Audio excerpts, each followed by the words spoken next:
Welcome to The Authority File, the podcast where you'll hear conversations with academic librarians, technologists, researchers, and authors whose work is laying the foundation for higher education's future. I'm Bill Mickey, your host and the editorial director at Choice.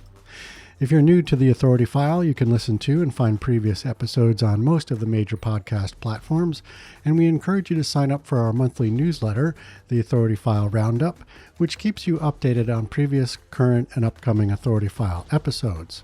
You can subscribe at choice360.org by clicking on the newsletter banner at the top of the homepage. Our guest today is Dr. Sundhya Walther. Dr. Walther is a Presidential Fellow in English at the University of Manchester in the UK. She is also the author of the recent book, Multispecies, Modernity, Disorderly Life in Postcolonial Literature. The title examines relationships and interactions between humans and animals in the context of post-colonial India. This time and place configuration is important because it situates Dr. Walther's work in a context that is very different than the early years of animal studies research, which derived from a Western philosophical lineage. During this four-part series, we'll explore a range of topics from Dr. Walther's book, including how post-colonial India context advances the study of human and animal interaction, Hindu nationalism's influence on India's relationship with the natural world, and why modern life isn't as orderly and manufactured as we like to think it is. This series is brought to you with support from Wilfrid Laurier University Press. In this first episode, we're introduced to Dr. Walther and look at what makes contemporary India's post-colonial identity, literature, and human and animal life such perfect subjects for her book's thesis.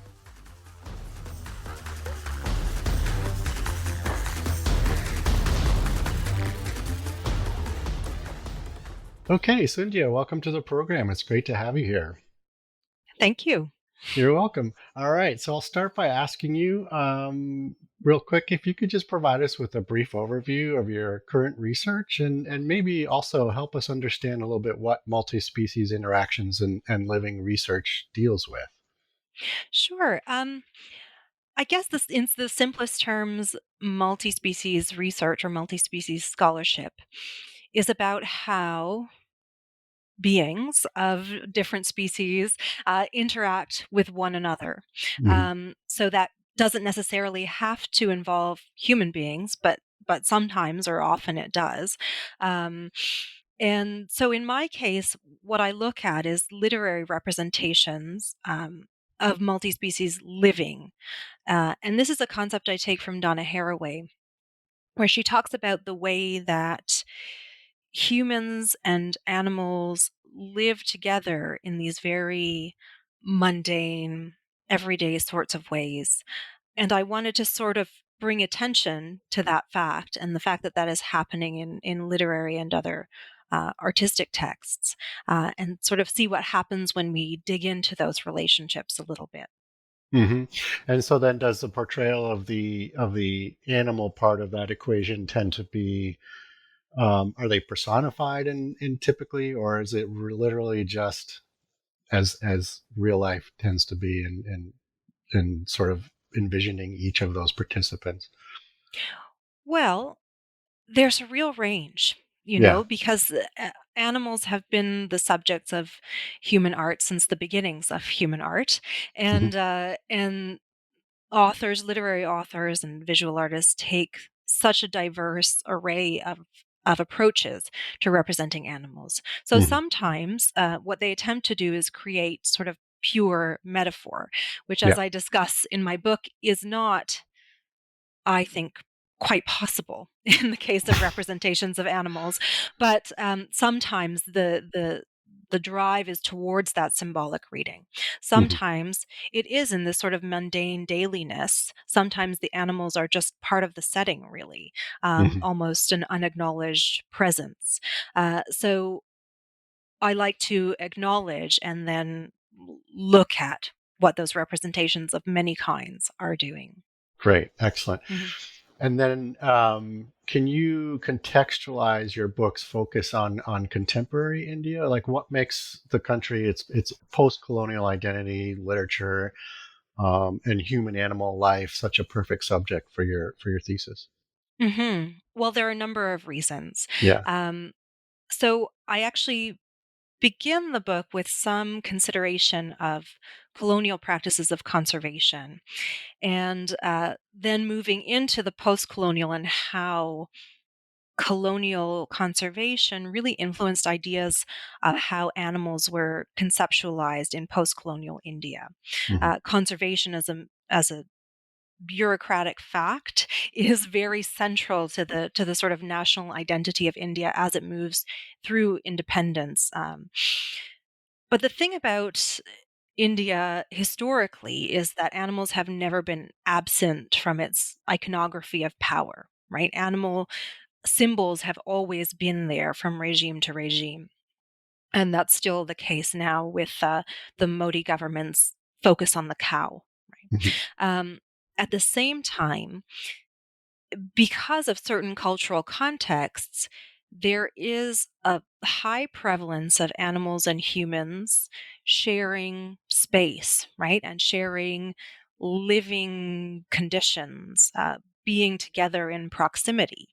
Even as we move into a modern period of greater urbanization, we still see that as sort of a fact of daily life, which Right. makes India quite different from some of the contexts that were investigated as animal studies sort of grew into a field.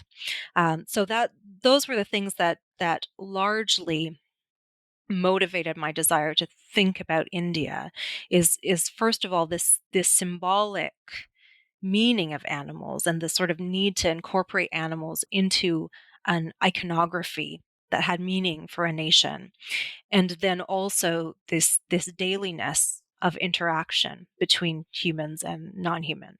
Hmm. Excellent. So I'm curious if you could give some, just a couple examples of post-colonial literature that kind of help illuminate that particular human-animal interaction in post-colonial life. hmm Um, so I guess I'll talk about two texts that are quite well known. So the first one I think would be Arvind Adiga's The White Tiger, Mm. which I think is was a very popular book and has been adopted into a great movie by on Netflix, and I think is well known.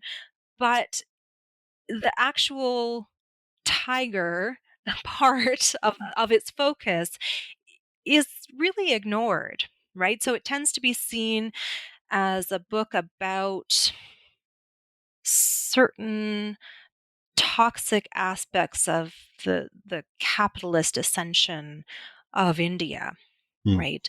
Um, this sort of drive, this acquisitive drive, and the intensification of capitalism as that united with older, almost feudal structures of power, right? So we see this protagonist who is marginalized or subaltern in his rural life, then move into the urban setting where he finds himself equally, if not more, marginalized, disenfranchised, disempowered. And how does he then take power through Mhm. violence?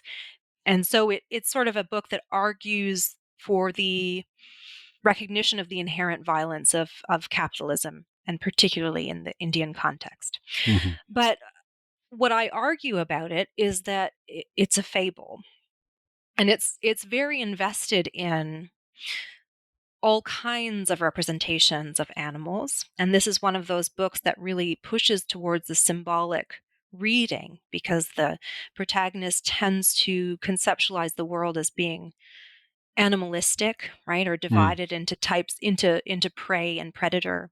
And those kinds of tropes that we see where the poor are conceived of as exploited, as animalized. Right.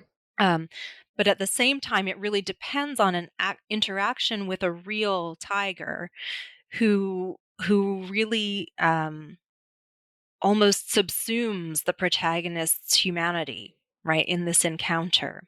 And it really disturbs the symbolic action of the book in a kind of profound way Mhm. that is somehow outside of the sort of simple a fable structure that the book otherwise adopts. So it's that kind of moment of disturbance that I'm really interested in looking at. Okay.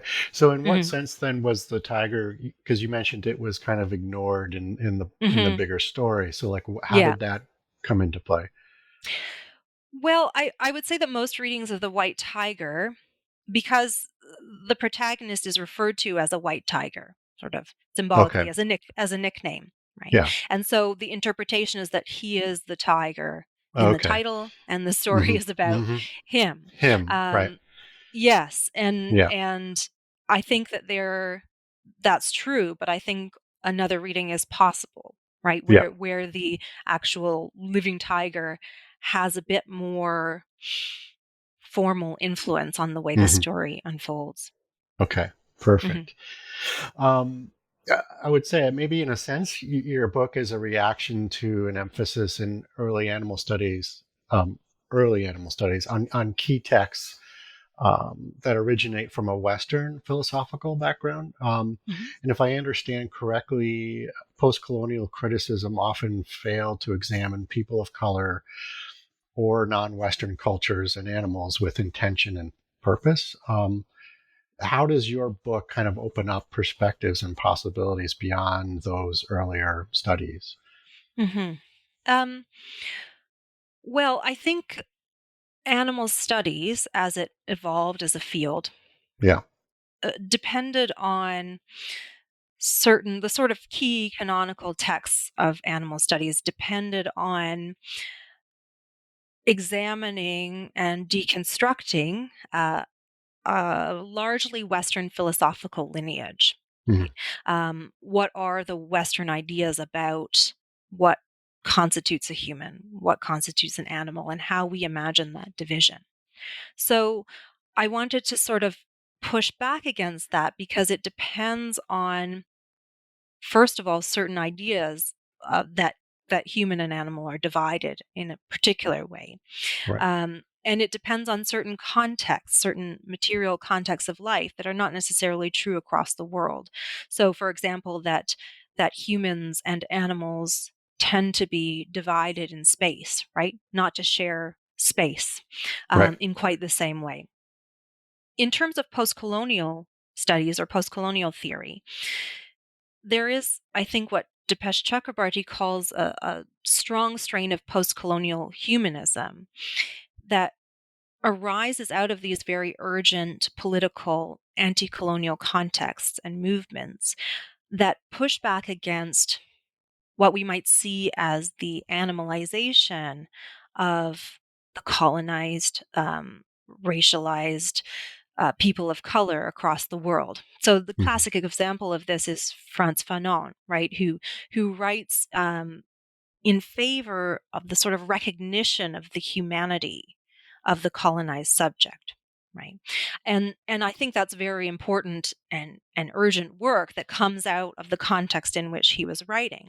But at mhm, the same time, I think that even ideas of humanizing, right, humanizing the colonized subject, subscribe to certain hierarchies that may be better to try to dismantle as much mhm, as we can, right? mhm, That it continues to privilege an idea of the human that in turn continues to exclude. right. So to me, that was the value of bringing the two fields together.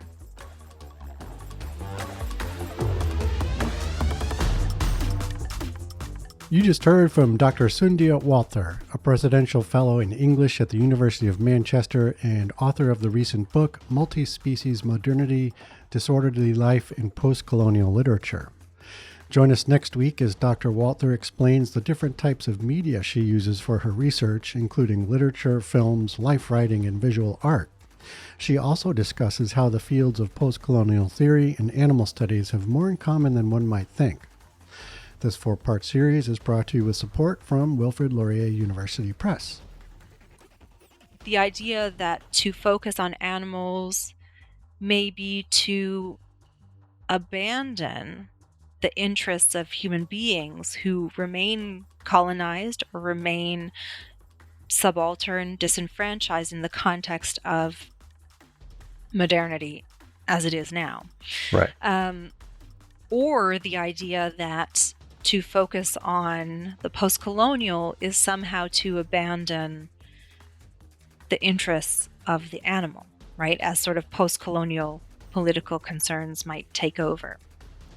But where I see the connections, and I think more and more scholars are recognizing these connections also and writing about them, is that both fields are,